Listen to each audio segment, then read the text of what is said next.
جی وعلیکم السلام ورحمۃ اللہ وبرکاتہ۔ محترم بھائی نے یہ جی 2 پوسٹیں بھیجی ہیں۔ ایک پوسٹ کہتے ہیں جی تسبیح تراویح، کہتے ہیں دیوبند والے پڑھتے ہیں یہ سبحان ذی الملک والملکوت، سبحان ذی العزت والعظمہ وغیرہ۔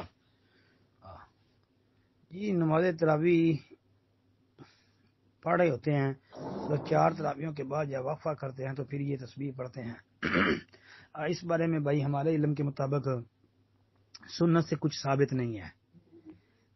باقی دوسری پوسٹ جو آپ نے کہا ہے کہ اس کے بارے میں بتا دیں، یہ جو آپ نے پوسٹ بھیجی ہے مجھے زیادہ پسند ہے کہ میں کسی مسلمان کی عزت پوری کرنے کے لیے اس کے ساتھ چلوں، یہ مجھے میری نبی میں 1 مہینہ اعتکاف کرنے سے زیادہ پسند ہے۔ نبی علیہ السلام کا فرمان جی یا سعید رضی معجم اوسط طبرانی۔ جی اس روایت کی سند میں اختلاف ہے، اس کا جواب پہلے گروپ میں دیا ہے اور راجح بات یہی معلوم ہوتی ہے کہ روایت ضعیف ہے۔ السلام علیکم ورحمۃ اللہ وبرکاتہ۔